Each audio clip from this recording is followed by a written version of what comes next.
right, what's good, everyone? Welcome back to Vet Shooting Game. This is episode 4. I'm your boy Norris. Deron. Your boy Young. Cool, man. So we're about to bring you guys a few topics today. So we're gonna go ahead and kick this thing off. Let's see here. We all know that Bronny James is a story to be talking about, right? So we're going to get started with that right now. Yesterday, the Los Angeles Lakers selected Bronny James, the son of LeBron James, with the 55th overall pick in the second round. LeBron and his son now officially have the opportunity to be the first father-son duo to play in the NBA at the same time and for the same team. Reaction to this story has been very mixed, to say the least, and many out there are claiming nepotism is the only reason Bronny is now a Laker. I had a lot to say, but before I show you something that I said earlier today, let me say this. Bronny James, thank God he's in this position. If y'all remember, he had suffered cardiac arrest last year while on the campus of USC. We didn't know what his status was. We didn't know what his health was like. We didn't know whether or not he'd ever be able to play basketball again. And I remember when we first heard it, we didn't know if he was going to survive. So for him, a year later, to be in this position, after being hospitalized, after being prohibited from playing basketball until last January, I don't give a damn about him averaging less than 5 points. I don't care about his numbers or anything like that. You heard about his athleticism. You heard about his defensive prowess. You heard about the potential that he may have. We're not blind, however. We recognize the fact that if he were not LeBron James' son, in all likelihood, he would not have even been drafted. If he were not LeBron James' son, he damn sure would not have been drafted by the Los Angeles Lakers. If he were not LeBron James' son, he would not be in this position. So we can't be oblivious or turn a blind eye and a deaf ear to the fact that the opportunity that he received is an opportunity practically no one gets a chance at. I'm gonna let y'all kick it off, man. We'll let you guys kick it off. So this is a two-parter. So, and I'm gonna preface it by saying this: am I upset that a father was able to do what this man's able to do? No. Am I mad that he's getting opportunity because of his dad? No. It is what it is. We see it. We've seen it all the time. It's not going to change. We see it we see it in all aspects. Where I'm cool with a debate and I understand is when we start talking stats. You can't tell me that, especially Stephen A. Smith, who gets on people all the time about their stats and their productivity. You can't tell me now that stats don't matter because it's him. Because let's be real, 4.8 points per game. There's no agent coming to you talking about something. Yeah, you're ready to go pro. There's no agent. You're not getting invited to the combine to work out. So we don't even see you at the combine to see you work out, to see these athleticism statements and these other little things. Bronny has a teammate that declared for the draft this year whose stats was way better than his, and he didn't even get drafted. So, kudos. If you say, hey, LeBron got his son in there and that's how you acknowledge it, I'm cool with it. But when you try to have a basketball conversation and be like, oh, stop it. Because I haven't seen anything to say that he should be a pro right now. But I do hope he succeeds. That's why we're going to keep these stats up this whole conversation. Everybody's going to see those stats. What you got, y'all? What you got? No, because I agree with Deron. Like, we're all fathers. If I can do anything possible to make my child life better than what I went through, we all gonna do that, right? So he got his son in the league. I'm cool with that. I'm not mad at that. The people that's mad that he got drafted 55th, I really say stop that noise, because through the early 90s, how many times we seen a team draft a European player and stash him for 3 years? So where he got drafted at the number, that don't even matter. Now, like the basketball side of it, yeah, there's guys that went undrafted that should have got picked up. You got Armando Baycott. You know what I mean? That went undrafted. Like he got a two. I thought somebody told him that he wasn't gonna get drafted, so he decided to go back to school one more year. Nah, he came out. He just signed the two-way deal with Utah. Oh snap! I thought he pulled himself from the draft. Okay. Nah, you might be thinking about R.J. Davis. And that's old boy from North Carolina, right? Yeah. That's who did it.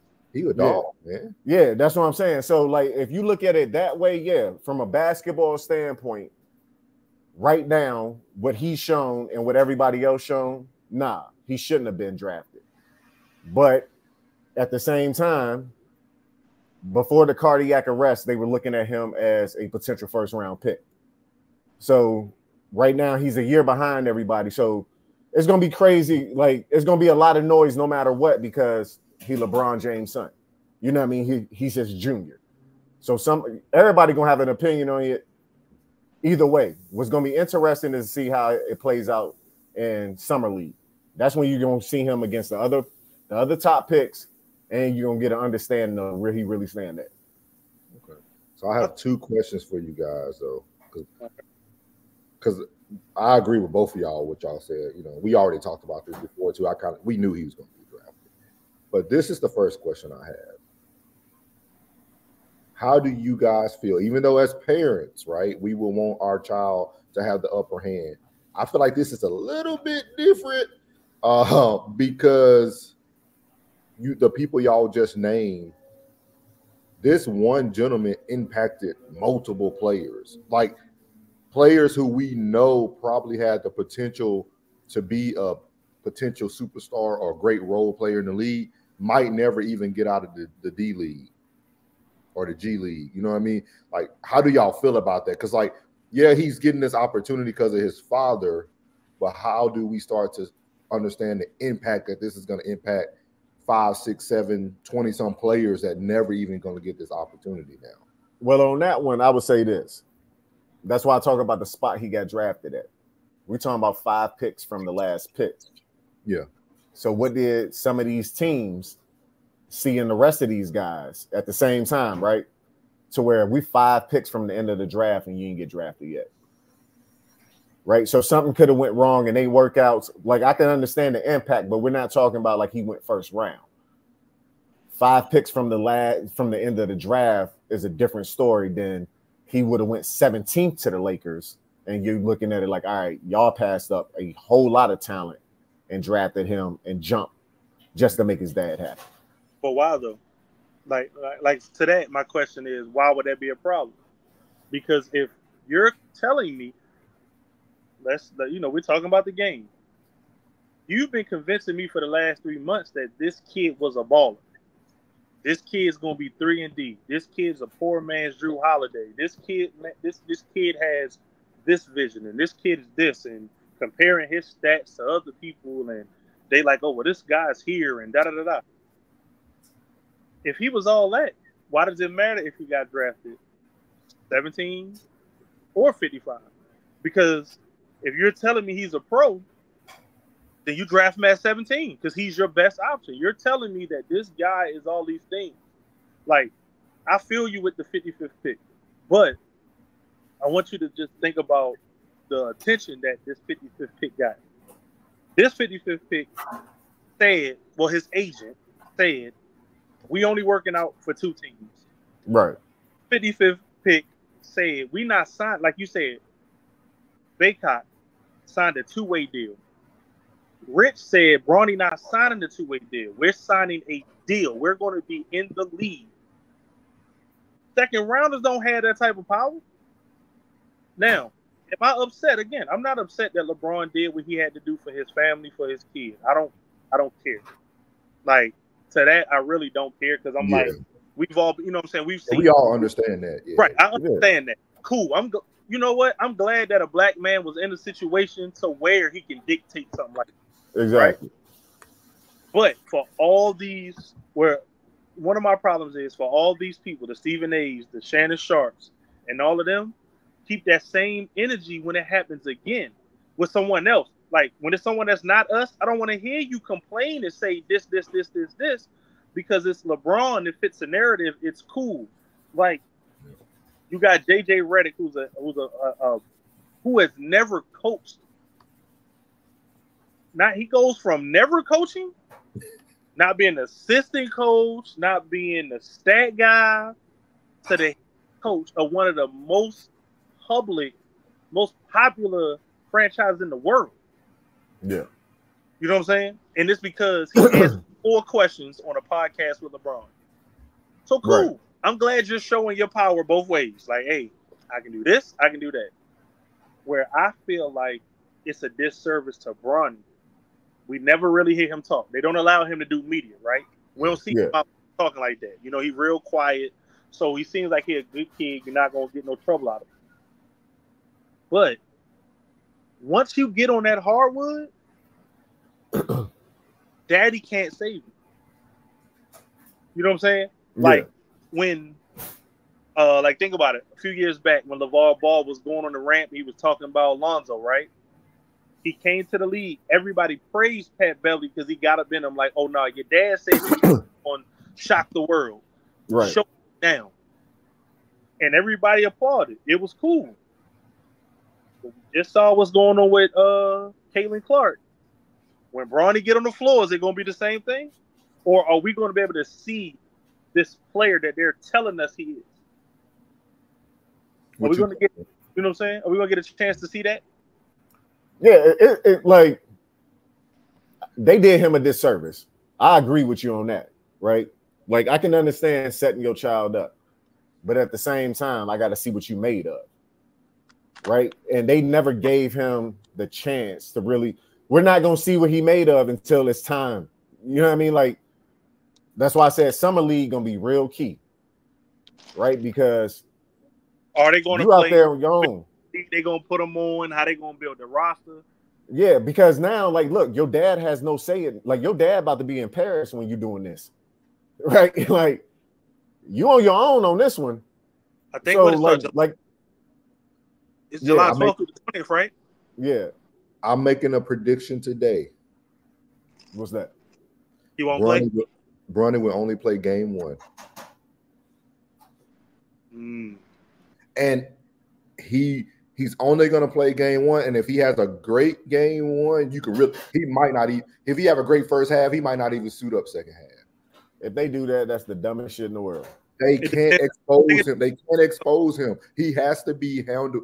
That's what's going to make this all so horrible. I mean, so hard. They're going to have to handle him with kid gloves because now it's just you're not treating just Bronny. You're treating LeBron. Like he's going to play one game, good or bad, and they're going to sit him and let everybody. They're going to say, "Hey, we're going to let everybody else get there," because they're going to use the excuse, "Hey, LeBron already took the attention from people from the draft. Hey, let's let these other people showcase." Like I hear what you're saying. I hear what you're saying, but I'm telling you, like, but now this is the part to where, are you really trying to set him up for success? He's going to be set up for success regardless because he's LeBron's son. He will have at least a 10-year career. And hold on. Nah. Time out. Hold on. I said, Young, watch this. Think of it like this. What's the narrative? Like, what's the big story behind it? LeBron will get to suit up with his son. We can't, if he go out there and he play bad, or if he go out there and he might get hurt, we don't want to risk losing that money that we going to get that first home game when we put LeBron on the floor with his son. I'm with that. Nobody's gonna mess up that money for the first game. Now, where Jameson lost me at was just a 10-year career, just being his son. Nah, you're not getting a 10-year career just being his son. I'm gonna tell you why. You ready? You gotta have something. Do you agree? But no, but because okay, go ahead. They're gonna get this. He gonna get this contract, which is gonna be a 4-year deal. Yep. Play solidified 2 years with his dad for sure. Probably play 2, maybe a year, whatever. Right. When he gets to that 3rd year, LeBron gonna be owning the team. But Bryce comes into the league too. Bryce come in the league. LeBron will be owning a team by then. And what better than an owner and having both his sons lead his franchise? Right. In Vegas. in Vegas. Las Vegas. Now, look, we talking about the power flex of the fucking century. Like if he pull, man, look, that's a whole. Man, we talking about a whole different story, man. Like, look, like now he pulls some shit like that off. We can't hate this man for nothing. Like, come on, what? Like, I don't know, man. I'm just curious to see how it's gonna play out. Like, I'm happy for the young man. I'm glad that he's here, that he in this position, regardless, because of what he went through. It's just gonna be interesting to see how it play out. Because at some point, he got to be a man, right? So at some point, that hard conversation gonna have to be had. So where like, hey, I gotta do me. I appreciate you, Dad, for everything you did, but I got to do me now. Young and Deron, dog. This dude already got a Nike commercial. I saw it. They dropped it the night of the draft. Look, if I was Chef, he's gonna have a signature shoe with averaging 4.8 points a game. I am not mad at him. Look, if I was Chef Ramsay and I can have my daughter on the cooking show right now, she'd be doing it. Like, I'm not mad at that. But I think it's different though. Like, I understand, but I think it's so different because of the limitations that you got people we will never get to see them play in an NBA uniform. I'll say this. Look how they did Amani Bates, dog. He should have been playing. Yeah, he's getting penalized for a character situation when the situation now was different. With the face of NIL and all that is different. Yeah. But what I say is this: no one would have had a problem with Bronny getting drafted if the media didn't spend the last 3 months telling us how bad he was. And not how bad he was, because you had some people who was real, who was like, he not ready. He need to do another year in college. But you had everybody from the comedian Bubba Dub to friends we got on Facebook that we all know that don't even fight for their own families, to other people convincing the world that Bronny was all these things. His dad is this. Look at who his dad. Oh, he got this. He got this. We ain't talking about none of that, because if that person wasn't that, you wouldn't talk about them. And anybody who say otherwise, you lie, because you've been on these platforms and you've never talked about that guy. That's true. Yeah. You know what I'm saying? We've never had that conversation. So it's not like we can point back and say that you've always been the person to fight. We're not saying the boy don't deserve a chance, but y'all been going on this media tear. Because remember, it started from he was lottery. He was this, he was that. Then it went to he just want to hear his name called. Then it went to, oh yeah, we know he's not going to go first round, second round. It's going to be cool. When the hell we ever have ESPN at the 55th pick top? When they ever been excited about the second round past the top 10 of the second round? Yeah. That's when it's like, hey, cool. I understand. It doesn't matter. It's kids that get screwed every year. From going to the draft, playing college, doing whatever. LeBron helping his son reach his dream, his goal, and whatever, I applaud that 100%. Just don't come to me with basketball and try to tell me, I don't care what number it was. You can't come to me and say that was the fit. Because I'm going to take it deeper. We talking about the Lakers. Young, you're a Laker fan. Yeah. They only got 2 draft picks this year. They haven't been doing anything in any free agency since they signed AD. We're wasting a pick on a project. Like, we don't say it's Bronny. We're saying just a regular, just regular smuggler. Right. We got 2 draft picks. And our second draft pick, we're using that to pick some kid who hasn't proven anything. Yeah. But then you go look at Gilbert Arenas' podcast, and Rashad McCants is mad that San Antonio drafted Castle, and even though Castle won on the biggest stage, he's talking about that kid not proven. He Once not again, proven. But that boy is an idiot. Like, McCants is an idiot, man. That's what I'm saying. Like, I ain't gonna say he an idiot. I'm just gonna say McCants. If McCants is the dude that, if you're in trouble and he rock with you, he believe your story, that's your lawyer. Because he going to sell that story because he But really. But the thing about McCants said what I said a few episodes ago, because that's why he ended up starting to say all that stupid stuff. He kept telling Gilbert, it's no college talent. That's what we're missing. Like this this draft. This draft was horrible. Like, yeah, the French and all these foreigners are taking over the draft, and that's what he was trying to say. He was like, explain to me why they took Castle at that number pick. That's what the reason why they took Castle at that pick is because the one thing that's out there, if we want to talk about a narrative, what is the one thing they keep saying that Wembanyama needs? A point guard. He needs a guard that understands to get him the ball in certain spots. Yeah, I like Castle. And then you take a guy like Castle that played with Klingon and the bigs in Connecticut, it makes sense. Popovich knows what the hell he's doing. So if anybody questioning Popovich, y'all don't know basketball. You know what I mean? Like, he know what he's doing. He know what he need. He knows how he played with Tim Duncan and David Robinson. He knows exactly what that system needs. That pick made the most sense out of any pick in the draft. Yeah. And then this is the second part of that question before we move on. So we just talked about the Bronny affecting other people. This is the second part. Yeah. Now I'm going to really show you, I'm sure y'all paying attention to it already, but this is what I've noticed. Now that my son is on the team, I truly care about winning. LeBron is now negotiating his contract to make sure they can go into free agency. Yeah, he made that statement. That was wild. So he's now Tom Brady of the NBA. He's willing to now take less money because this is crazy. Like, this is crazy, bro. Like, you were willing to take these teams that you knew you could have been did this, bro. You could have been took less money and to help out AD in the future, get other. I don't know who you're gonna get though. Who are you gonna get? So then it goes back to what we talked about. Then why is he in the GOAT conversation? Oh, I told you, y'all know my GOAT. You know what I mean? So basketball wise, once again, he does not belong in the GOAT conversation then. Right? Because then it wasn't always about winning for you. If you said, his words himself said he was chasing the ghost of Michael Jordan. He said that. You really won't then. You could have been did this.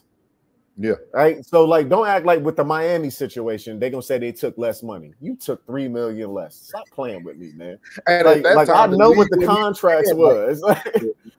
Yeah. Like they paying today, you know what I mean? Like, right. You took $3 million less for the first situation. Don't act like you sacrificed $10 million. You won't do what Tim Duncan was doing. You want to talk about taking less to make sure I got a championship core. So, like, once again, why he in the GOAT conversation? So then talking about him taking less, I want to see the first time you kick to your son in the corner for a game winner and he blow this motherfucker. How you react? I seen you react with J.R. Smith and the rest of these guys when they screw up. I want to see how you react with your son. You gonna wait till you get in the car?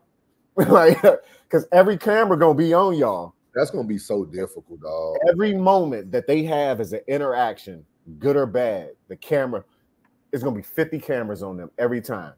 Oh man, he missed the pass. He ain't high five his son. We gonna it's gonna be stupid. Like, it's gonna be crazy. It's gonna be rough, bro. I could just imagine how rough the practices are gonna be. Yeah, like, man, it's gonna be rough for him, man. Yeah, he's gonna have it worse than Caitlin. Yeah, because then now you got the other guy. You literally they gunning for him. Yeah, right. Because now the guys that look at it like, okay, I can't do nothing with your father, but I can teach your ass a lesson. Like, I can teach you a lesson though. And that's why they can't play him more than one game in Summer League, bro. Because I don't care what y'all say. It's one athlete out there right now. They waiting. That's undrafted. That is waiting for him to go to the rim. He gonna use the summer. He was already using the Summer League to get on the team, but he definitely gonna use the Bronny game to do what he got to do because I know all eyes are gonna be on this game. Yeah, he gonna make sure he gonna make a name for himself. Somebody gonna make a name for themselves.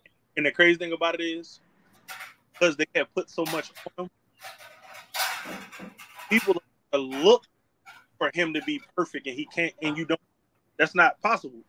So any little thing, any little chink, Yeah. It's gonna be blowed up on social. Well, it could, but it also could have the Caitlyn effect in backfire on the player. Think about it, where they talk about Caitlyn getting, people being physical or whatever, but you don't see a lot of bad reports that come out with her. You only see highlights of her doing good. You can't even, the algorithm don't even show stuff. It's just show now because at the All-Star break, basically, they're showing little stuff where she lied and be like, oh, but she's throwing teammates under the bus. But I feel like even with that, I feel like that's somebody on the inside that's been waiting to say something, and they feel like now this is the time where they can say something. Yeah. So we'll see. All right. So let's move on to the next topic here. I think one of the biggest moves, man. So NBA now from a walk-off to a send-off, from a Hawk to a Pelican. DeJounte Murray is New Orleans bound. ESPN's Adrian Wojnarowski reporting the Big Easy gets one of the best guards in the game in exchange for Larry Nance Jr., E.J. Liddell, Dyson Daniels, and 2 future first-round picks. Murray just completing his second season in Atlanta, a career-high 22.5 points per. He'll now continue that in a different uniform. Here's Woj with more. For Atlanta, the Trae Young-DeJounte Murray partnership just never worked. 2 years of it. And simply it was easier to trade DeJounte Murray. There was more of a market with his contract and kind of where he is right now in this league. So for New Orleans, they see Murray as a player who could help them in fourth quarters, another offensive creator to go with C.J. McCollum, Zion Williamson. And I think for Atlanta, they were able to get a draft pick in 2025. They were out of that draft because of the Murray trade and what they gave up for San Antonio. This is one of the biggest drafts in years coming next year, and they are back in that draft with a pick. Next year's draft is, stupid. Now, I want to say something before y'all real basketball statisticians get in here real quick. Dang, I didn't know he was up there. Oh, shoot. Yeah. So he's good. I didn't know that, though. So before y'all get in there with real facts, I gotta get this off. I told y'all Atlanta needs to close down their arena and get rid of a basketball team. You do not make moves like this, dog. Not to get no Larry Nance. No. And if he can make 10 years, Bronny can make 10 years. But anyway, so you can't do this, man. I don't know what Atlanta's doing, man. And this to me, I'm gonna tell y'all right now, I think this just opened up because can leave? Ice Trae? He ain't going nowhere. Nah, he under contract. Okay. I would say this would have been a perfect move for him to finally get to LA. No. Okay. I'm gonna tell you what Atlanta wanted to do. They wanted to get rid of Ice Trae. Yeah. They not because he's a bad person, but the money that they're paying him, you're never going to get the results because you don't have the. See, the one thing that people always talk about Golden State, right? Mark Jackson drafted them. Steve Kerr was able to make them all. Them two made that group do a lot of things, but they were all drafted together, so they all came in as a underdog. No one wanted Steph Curry.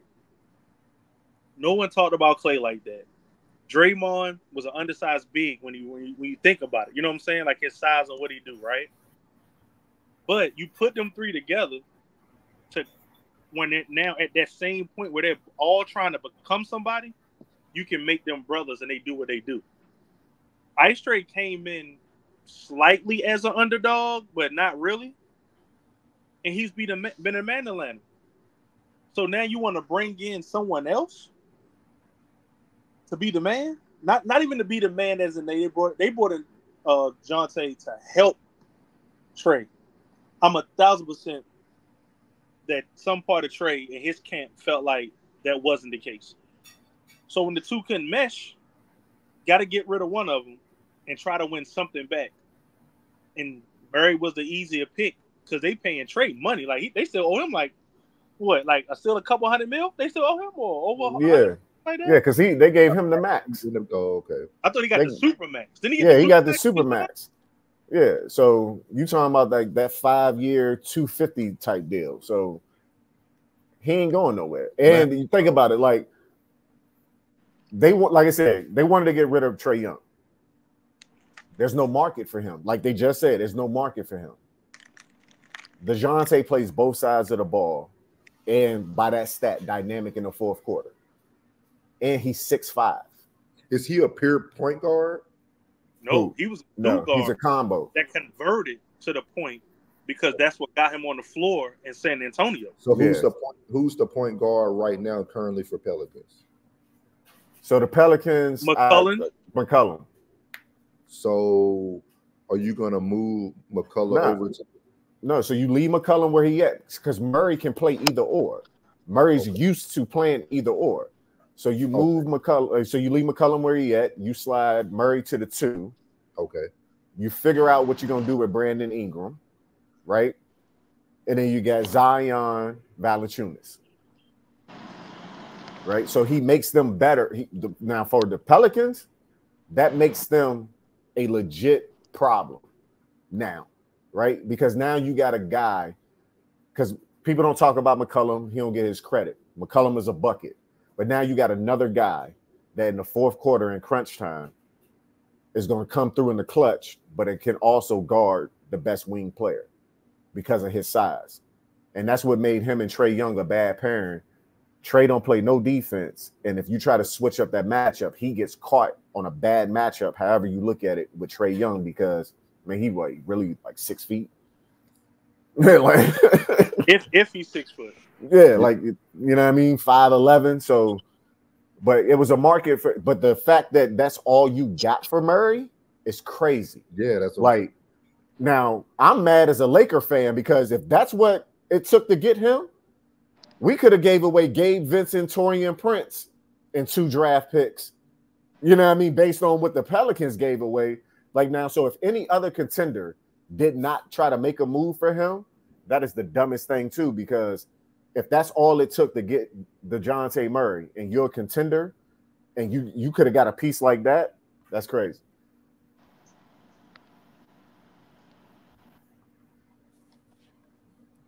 That is crazy. So yeah, I don't know why the Lakers got Gabe Vincent and didn't use him, bro. That hurt my feelings. Yeah. I love, and see, we were talking about underdog stories. Gabe Vincent in Miami. You remember what he went through to get to where he was at, to become somebody that was coveted, that teams wanted him. And then y'all got him, and then, because this is the thing. When you think about, like, LeBron. We all know LeBron's labeled as a small forward. He's built like a power forward. But he has the IQ of a point guard. So when he plays the game, a lot of times, he is the point. So if your point guard can't either A, be a Rondo and be like, look, bro, this is what I do, I got you, or B, adjust and become a spot up shooter, or like and sit and wait. Yeah, they're never going to wait with him. And I feel like Gabe Vincent, who turned this game one way to get on the floor in Miami, he probably never was able to change it in practice to the point where LeBron and them, where the Lakers and LeBron felt like, you know what I'm saying, that he could do stuff. That he could, I think maybe that's why that didn't work out. Do y'all think it's gonna? Because I didn't watch a lot of Murray, because you don't really see a lot of Atlanta games. Him and CJ McCollum is going to be disrespectful. Not even McCullough. I'd be worried about my boy BI. No, BI is going to work. So I'm gonna put it to you like this. I feel like he's going back to that Lakers situation when there's so many people around him that he didn't really get to. I think he would just come out of his shell. He was the guy. No. BI numbers are not going to change. What Murray's going to do for the Pelicans, you can no longer double BI in the fourth quarter. The effect that Murray's going to have for BI is going to be how remember when we used to watch McCullough and Dame in Portland, and you knew that you had them two, and then they had when they got the big boy that one time, right? Yeah. Who you doubling? B.I. gonna eat. Because if Zion ever gets healthy, he already takes attention. Then you got B.I. Now you got Murray and McCullough. And McCullough's a straight sniper, but Murray can give you both, and Murray can play defense. So not only you watch games, he takes off from playing offense sometimes because he's gonna go lock up the other person. So now B.I. ain't got to worry about that because you got a 6'5" guard who got a 7-foot wingspan who gonna go and lock up the person that you might have to guard during a couple possessions. I think B.I. gonna be fine. I think it's gonna be a nice fit. Because go ahead, finish it. No, you good. Yeah, because I think it's going because Murray one of those players that you can just kind of like he fits any situation, right? Yeah. He can adjust to whatever. Like his ego ain't where like he got to always be the guy. He can look at it like, all right, we got scores. Y'all need me to lock this dude up. I can get mine whenever, but all y'all need me to do is play defense right now and lock this guy up and stop this top guy. We got 4 guys that can go get buckets for us. So, you know what I mean? So he fits in any situation, so it makes it easier for everybody. Where do y'all think this moves them up in the conference? They still in the West. So I say 4th, 5th. Because I'm looking at, has anybody else made moves in the West yet? Nah. Like, not on this level, right? Besides OKC, now that Caruso move for OKC, that's a real important move. I feel like that's a key one. That's a key move right there. They could have played Giddey in the fourth quarter, in the second half, a lot of those games. Yeah, they had to bench him in the playoffs. Caruso, he got that dog in him. That's that veteran they needed. Right. I don't expect Caruso to come out there and give me 19 and 5. But I expect him to give me a solid 9 and 6. Yep. And 7 points and assists. And he not backing down for nobody. I feel like I'm gonna tell you, and I ain't never been a fan of this team, just been a fan of their colors. The Knicks, that Bridges trade, and then OG just signed that contract, so he coming back. But they made that move. They made that move with Boston in mind. That is a strictly we got to chase Boston down type move. They looking at Brown and Tatum, like getting Bridges and OG. They looking at Brown and Tatum. That's exactly what they're thinking about. So now you got Bridges, OG, Brunson, Randall back healthy. Yeah, Robinson back healthy. You don't have to sign Hartenstein the money he wants. Nope. You can go and get somebody else that can be a solid piece in that position. Yeah. Then they got DiVincenzo on the like. New York is going to be interesting to watch this season. I told y'all that first episode. I said that's what every team is going to have to start doing.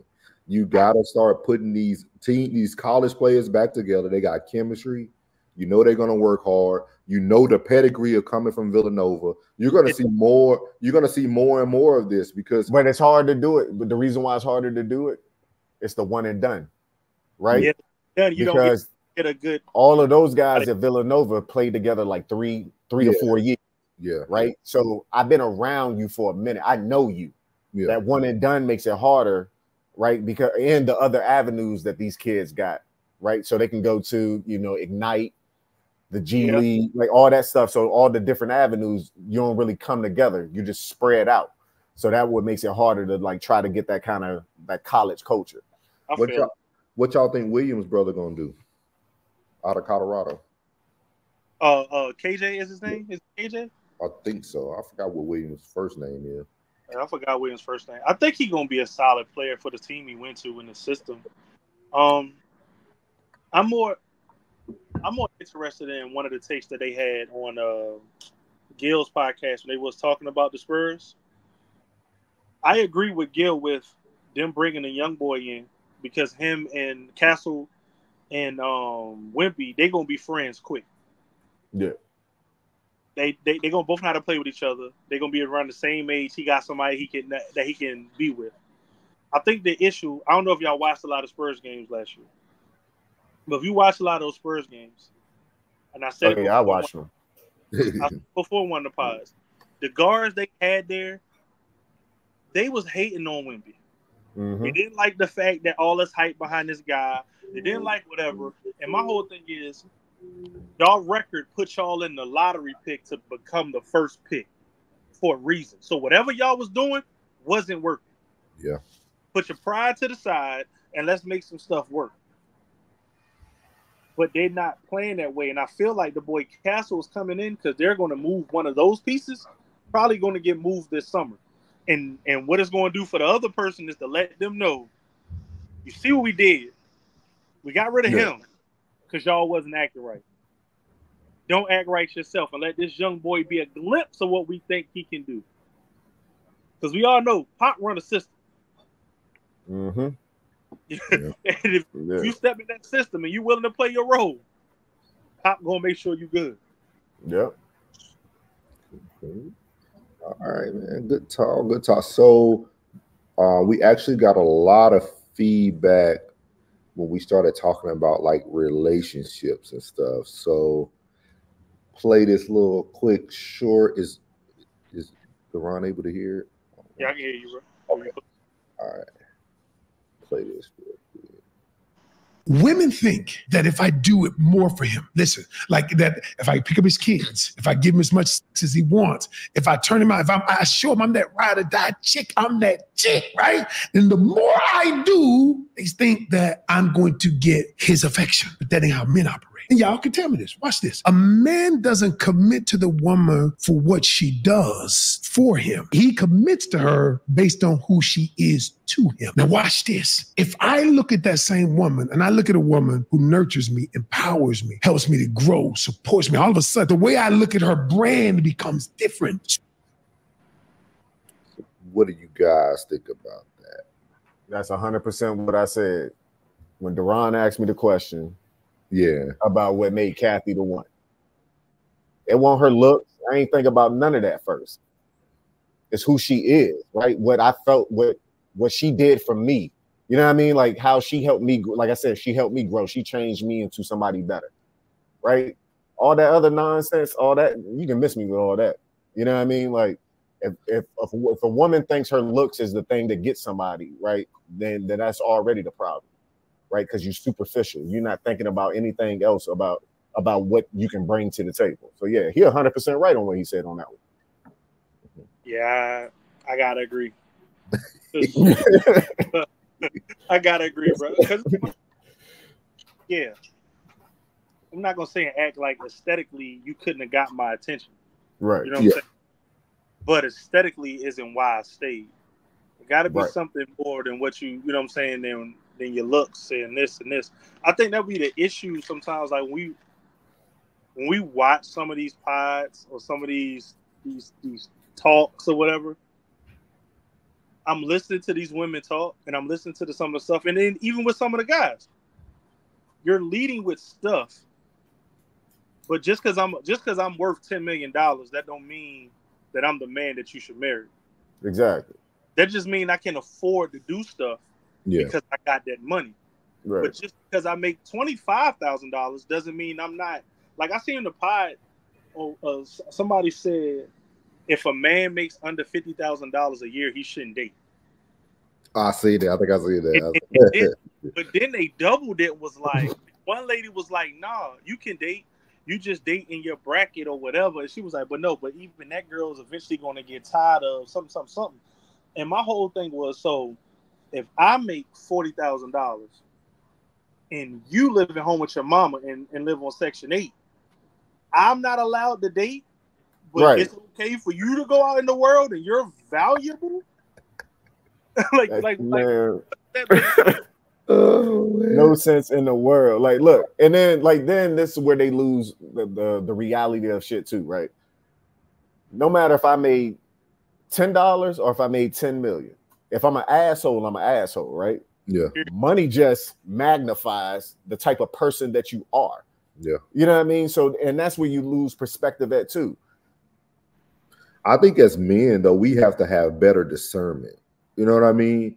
Like, because I feel like we have created a lot of these narratives off of like the things that we, and when I say we, just men in general, not us, but like men in general are like, they create these lifestyles for women, and then these women think they deserve that. You know what I mean? Like take for instance. Oh, no, yeah, I know what you're talking about. Yeah, take for instance, right? You know, every woman probably had that one dude who was out of their bracket, like out of their class, but somehow they got them. Mhm. And then from the rest of their life, they think that's their expectation. Well, Like, you have to look at yourself. You know, for a woman, you got to think about it like this. If you think about men, right? Yeah. I want you to think about your home. Like, let's think about our friend groups that we've had throughout the years. Yeah. The guy that got the girls is always one of three things. You can have the looks. You got to have the looks. You got to have the either you know, you can have all or one of the above. So you got like the one person who was popular in high school, the dude that was the athlete, right? You probably knew him and was like, this dude corny as hell. He don't got not corny in a bad way, but like he don't got no personality. He's whatever. Yeah. But he's the head football guy. So guess what? The girls want him. The dude who sold weed, who always had some money, who had a little bit of bad boy on him, girls liked him. You got the funny guy. Yeah. Then you got the guy who looked good or whatever. You'll hear girls all the time talking about something. I want my man to be 6 foot. I want him to be, 6'3", this amount of money, this. And then Lil Wayne come on TV and they like, oh my God, Lil Wayne's so sexy. And Lil Wayne 5'3". But it's like, oh, but he got look like a gremlin. Right. He got money. Like Jay-Z said, y'all call me what you want, but I ain't never seen an ugly billionaire. Facts. Yeah. And Bill, pretty to somebody. But look, damn. You sit and think because they go see your wallet first. Yeah. Yeah. Dudes leave with their wallet, and then there's no conversation piece. But like you said, you have like guys like I think it was Plies who did something one time. He was talking, and Shaq. If Shaq messed with a girl, he knew his stature, 9 times out of 10, the furniture in your house didn't fit him. So he would refurnish their homes and apartments so the furniture fit him and give them an allowance. So if I'm a woman and I ain't had no job and I'm getting this, now that ain't here no more.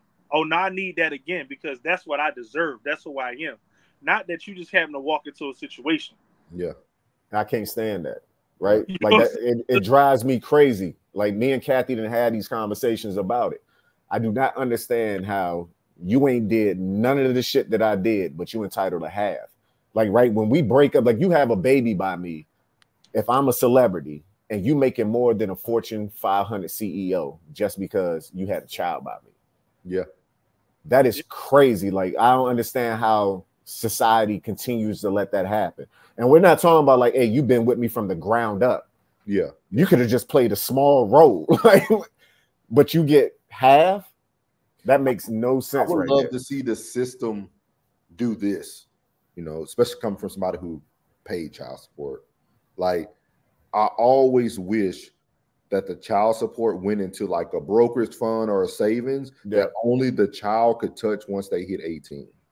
Yeah, no money goes to the mom or none of that.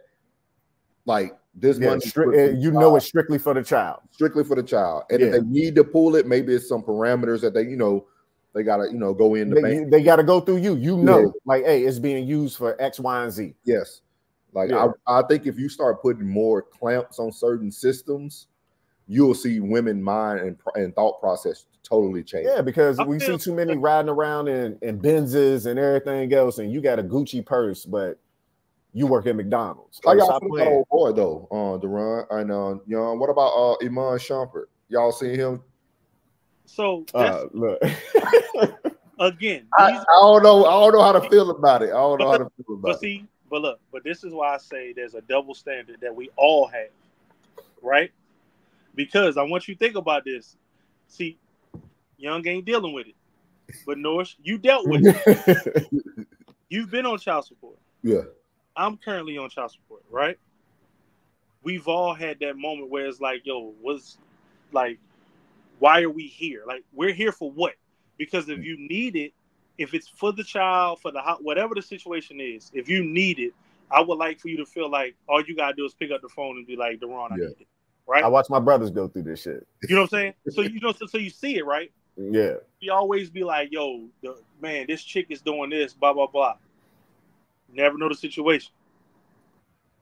got somebody that's like, look, I ain't got a problem with doing it, but y'all taxing me like I make what she make, and I don't make what she make. Yeah. So I need y'all to meet me here. But all we hear when we see those situations, we hear it's a man, and we automatically be like, oh, we clowning, oh, bro, you tripping about, and then think about it, he tripping about a couple thousand, we done tripped about some hundreds. Yeah. You know what I'm saying? He paid $8,000 per kid, dog. $16,000 a month. Yeah. Because they're not looking at it that now he's not playing no more. No. They looking at Amon Shumpert NBA basketball. That's all they see. You got to keep supporting the lifestyle that you provided. You previously had. Yeah. That's the thing. But see, this is why I think it's funny. Where I think that situation in itself is funny. Because on one side, you're petitioning the court to get money from him to continue for your kids to continue a lifestyle that they've been accustomed to, right? But on the same token, on the flip side, you're saying that he was spending your money, and that was part of why y'all got divorced. Exactly. So coming out of your pocket. Now that he's not in your pocket, you should be good. Living the same lifestyle. It should be better. Like you can't say that he was dipping in your pocket, but then say his money is going to afford you to stay that lifestyle. You know what I'm saying? Like I feel like some of those situations make sense to me. I agree. I don't feel like the child support in some situations is crazy. Like, you know, in Texas, you can be married, right? Your wife get pregnant. It's not your child. But because y'all are married, that child's legal responsibility. Yep.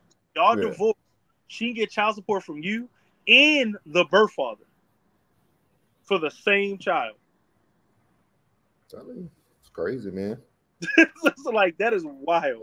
It's crazy out here, man. It's crazy out here, man. If y'all have one piece of advice you can give a young man, what would it be? What would it be? How young we talking? I got stages of advice. I would say 30 and up, because I let people live in their 20s, man. I would say 30 and up, man. If I say 30, no, I don't need you at 30. I feel like 30, you might be too long gone. About 25. 25. Let me get you fresh out of college. You 24, right? Yeah. I tell a young man two things that I didn't know that I had to learn about the hard way.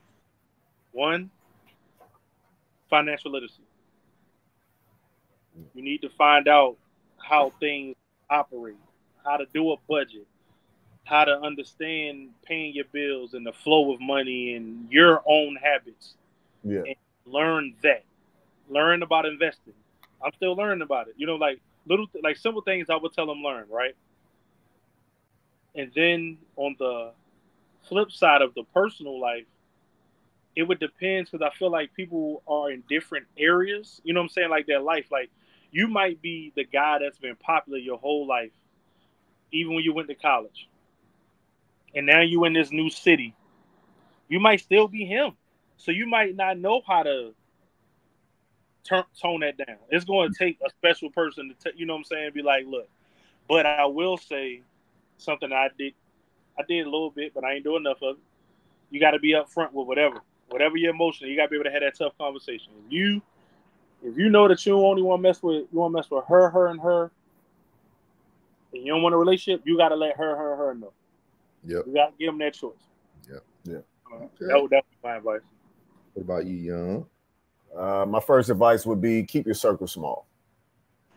Right? When you think about it, the people that are successful, they probably a handful of friends that went with them to the top. We can name names if we had to, but it's only like 5 people that really went with you. Yeah. Keep your circle small. And the other thing, learn the word no. It's a real right? word. Like you got to understand that. Like whatever situation you in, however successful you end up becoming, that word, no matter what walk of life, that word no is real important, because the moment you start lending people stuff and you start being too easygoing with it is when the situation can get bad for you. Oh, mental health. There's nothing wrong with going to see a therapist. Yeah. Even if you think you don't have an issue. Yeah. Go talk to somebody just to see where you are, because they might know something that you've been deflecting for years that you ain't even know about. Yeah. So change that stigma about it. Yeah. So for me, the first one would be to date for your future, not where you are presently. What I mean by that is understanding that right now, if you are that 45K a year guy, you know that your potential is to be that 6-figure guy.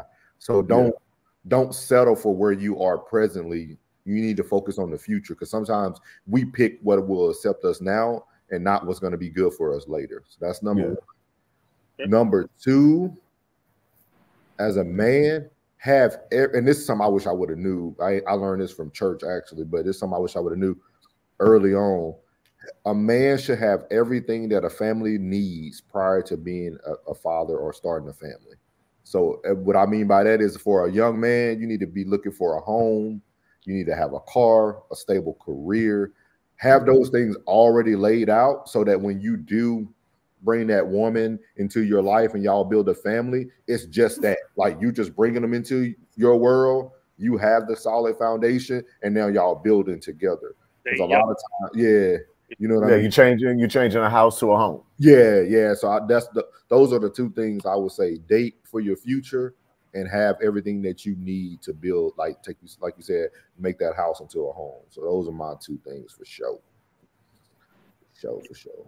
Oh, now you're 25 in the military and you've been there for a couple years, then you need to get you especially if you got a solid dude you've been around, or hell, it could be a solid woman, somebody that's been cool with you. Yeah. You need to go ahead and use them benefits and get you a rental property and start letting some of that money let some money paid for you while you're in the military. You sit back and just let them ducats come in. Yeah. Told me about real estate, what I know now. Oh, when y'all came to Barstow, I'd have had me 3 properties. And guess where it'd have been at? Right there in Jack's quarters. Yep, in Bozeman. Down the Barstow Annex. I'd have had properties right there. So when y'all want to buy this, come see me. Right. Ooh. So any final thoughts? Any final thoughts for you guys before we head out of this thing? I will say from the last pod, I had a few people hit me up. You know, when I let them know I told y'all about the situation with the suicide thing. Yeah. And not to make light of it or whatever. And I wasn't saying it. I guess like I got calls from people that I ain't talked to in years. You know what I'm saying? Right. Like messages that was asking, and it's like, I'm actually glad that I talked about it. Yeah.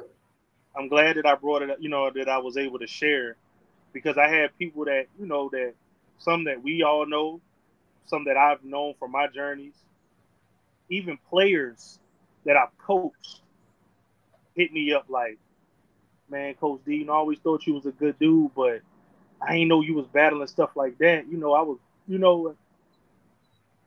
I feel like, so for that, everybody that reached out, definitely appreciate it. I'm always available to have a conversation about whatever. And it was crazy.